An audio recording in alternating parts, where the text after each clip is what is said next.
सुलह हुदैबिया का एक पॉइंट ये था कि 10 साल तक मुसलमानों और काफिरों के दरमियान कोई लड़ाई नहीं होगी। इससे मुसलमानों को थोड़ा टाइम मिला और उन्होंने रिलैक्स होकर इस्लाम की दावत देना शुरू की। इस्लाम कबूल करने के बाद सहाबा की जिंदगी बाकी अरबियों से बिल्कुल अलग हो चुकी थी, जिससे अरब के लोग बहुत इम्प्रेस होते थे और आहिस्ता आहिस्ता बहुत सारे लोग इस्लाम की दावत कबूल करने लगे। इन सब में मक्का के दो बहुत इंपॉर्टेंट लोग खालिद बिन वलीद और अमर बिन आस भी थे।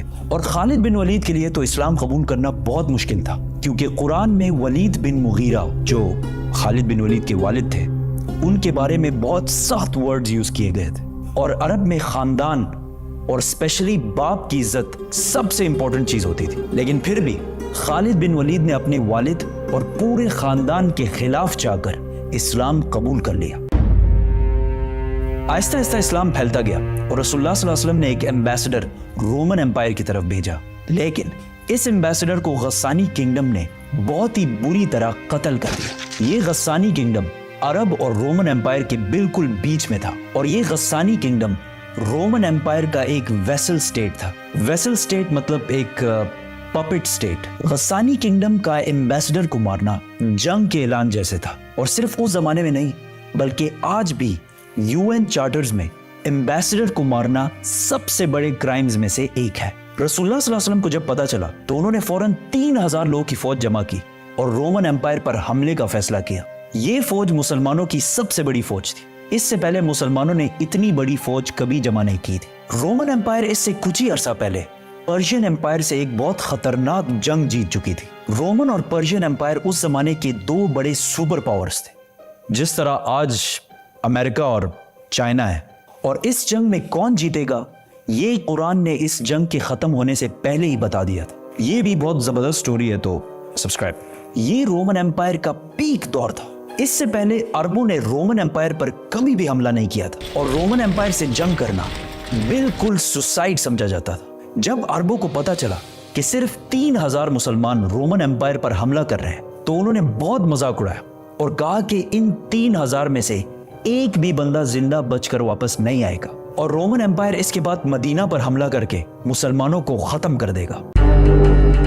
रसूलुल्लाह सल्लल्लाहु अलैहि वसल्लम ने इस फौज का लीडर ज़ैद बिन हारिसा रज़ियल्लाहु तआला अन्हु को बनाया। इस्लाम से पहले ज़ैद बिन हारिसा को रसूलुल्लाह सल्लल्लाहु अलैहि वसल्लम का बेटा माना जाता था और बाकी फौज को बताया कि अगर ज़ैद बिन हारिसा शहीद हो जाए तो तुम्हारा नेक्स्ट लीडर जाफर बिन अबी तालिब होगा, जो हजरत अली रज़ियल्लाहु तआला अन्हु के भाई थे। और अगर जाफर भी शहीद हो जाए तो तुम्हारा लीडर अब्दुल्ला बिन रवाहा होगा। और इन्हें कहा उस जगह पर जाओ जहां इन्होंने हमारे एम्बेसडर को शहीद किया था और इन्हें इस्लाम की दावत दो। अगर ये लोग इस्लाम कबूल ना करें, सिर्फ और सिर्फ तब इनसे लड़ाई करना। और हाँ, किसी बच्चे, बूढ़े या औरत को अंडर एनी सर्कमस्टांसेस नुकसान नहीं पहुंचाना और दरख्तों को भी नहीं काटना।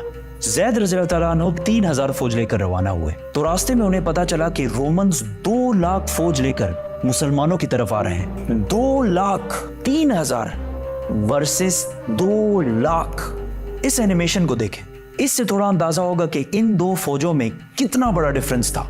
ये है एग्जैक्टली 3000 लोगों की फौज और इसके सामने ये है 2 लाख लोगों की फौज।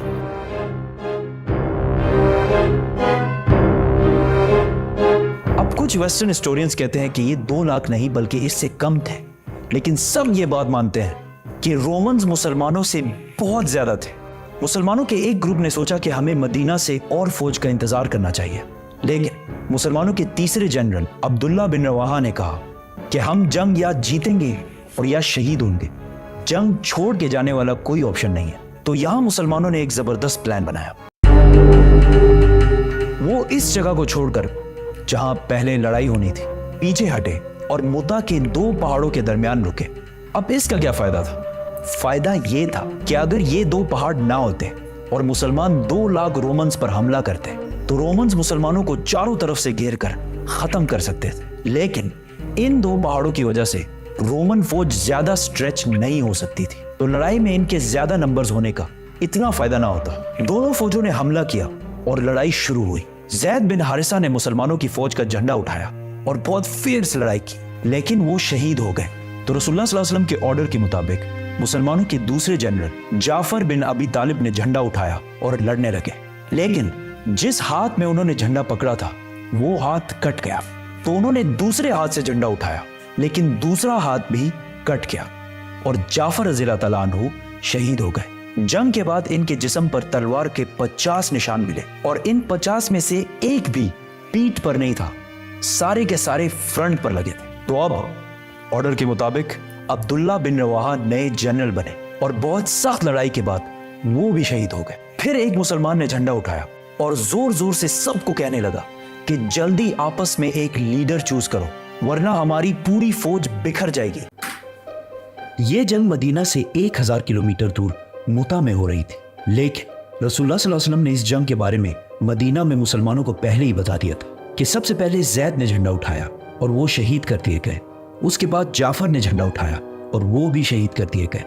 उसके बाद अब्दुल्ला बिन रवाहा ने झंडा उठाया और वो भी शहीद कर दिए गए। उसके बाद मुसलमानों ने सैफुल्लाह, अल्लाह की तलवारों में से एक तलवार को अपना लीडर बना लिया है।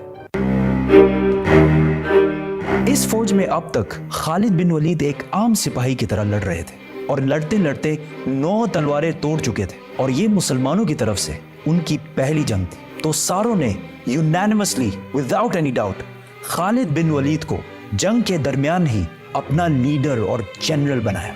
खालिद बिन वलीद रज़ियल्लाहु ताला अन्हु को पता था कि रोमन्स को इस जंग में हराना इम्पॉसिबल है, लेकिन अगर वो ये जंग छोड़कर चले गए तो रोमन्स मुसलमानों को कमजोर समझकर मदीना पर भी हमला कर सकते हैं। तो अब मुसलमानों को एक ऐसी गेम खेलनी थी कि मुसलमान वापस भी चले जाए और रोमन्स इन्हें कमजोर समझकर इन पर हमला भी ना करें। तो उस रात खालिद बिन वलीद रज़ियल्लाहु ताला अन्हु ने अपनी फौज को रीशफल किया, मतलब राइट वालों को लेफ्ट और पीछे वालों को आगे किया। अगले दिन जब जंग शुरू हुई तो पहाड़ों से धुआं उठने लगा और कुछ ड्रम्स की आवाजें आना शुरू हुई। तो रोमन्स को लगा कि मुसलमानों की मदद के लिए मदीना से एक बहुत बड़ी फौज पहुंच गई है और आहिस्ता आहिस्ता मुसलमानों की फौज बहुत ही ऑर्गेनाइज्ड और प्लान्ड तरीके से जंग से पीछे हटने लगी। ऐसा लग रहा था कि मुसलमान चाहते हैं कि रोमन्स इनका पीछा करें और वो इनको ट्रैप कर दें। रोमन्स ने सोचा कि मुसलमान हमारे साथ बहुत बड़ी गेम खेल रहे हैं, ये चाहते हैं कि हम इनका पीछा करें और ये ओपन डेजर्ट में अपनी बड़ी फौज के साथ हमें खत्म कर दें। तो रोमन्स ने ये सब देखकर मुसलमानों का पीछा नहीं किया और मुसलमानों की फौज आहिस्ता आहिस्ता वहां से पीछे हटकर मदीना पहुंच गई और मुसलमानों की फौज को रोमन्स के मुकाबले में बहुत कम नुकसान हुआ। मदीना वालों ने सोचा कहीं ये लोग जंग से भाग कर तो नहीं आए, तो उन्होंने इस फौज को बहुत ही बुरा भला कहा, लेकिन रसूलुल्लाह सल्लल्लाहु अलैहि वसल्लम ने कहा ये भाग कर नहीं आए, ये हमारी मदद लेने के लिए आए हैं और बहुत जल्द हम रोम पर दोबारा हमला करेंगे। ये जंग तो रोमन्स और मुसलमानों के दरमियान थी, लेकिन पूरा अरब इस लड़ाई को बहुत गौर से देख रहा था, क्योंकि पहली बार अरब ने माइटी रोमन एम्पायर की ताकत को चैलेंज किया था। तो जब उन्होंने देखा कि 2 लाख फौज से लड़ने के लिए सिर्फ 3000 लोग गए और ठीक ठाक वापस भी आ गए, तो ये अरब की तारीख में बहुत ही इम्पॉसिबल काम हुआ था, जिससे बाकी अरब के दिलों में मुसलमानों के लिए बहुत इज्जत पैदा हुई। और अरब के वो कबीले जो हर जंग में खंदक, बदर, ओहद में मुसलमानों के हमेशा खिलाफ होते थे, जंगे मुता के बाद इस्लाम की तरफ आने लगे और मदीना की ये छोटी सी रियासत आहिस्ता आहिस्ता हर तरफ फैलने लगी। अब यहाँ कुछ हिस्टोरियंस कहते हैं कि रोमन्स इतनी छोटी फौज से जंग सिर्फ इसलिए हारे क्योंकि रोमन एम्पायर कुछ साल पहले पर्शियन एम्पायर से जंग के बाद बहुत कमजोर हो चुकी थी। उस जंग में पर्शियन एम्पायर ने रोमन एम्पायर को बिल्कुल तबाह बर्बाद कर दिया था, लेकिन उसी टाइम कुरान के सूरह रोम में कहा गया था कि ये जंग पर्शियंस नहीं रोमन्स जीतेंगे। और ये भी बहुत इंटरेस्टिंग स्टोरी है। सब्सक्राइब।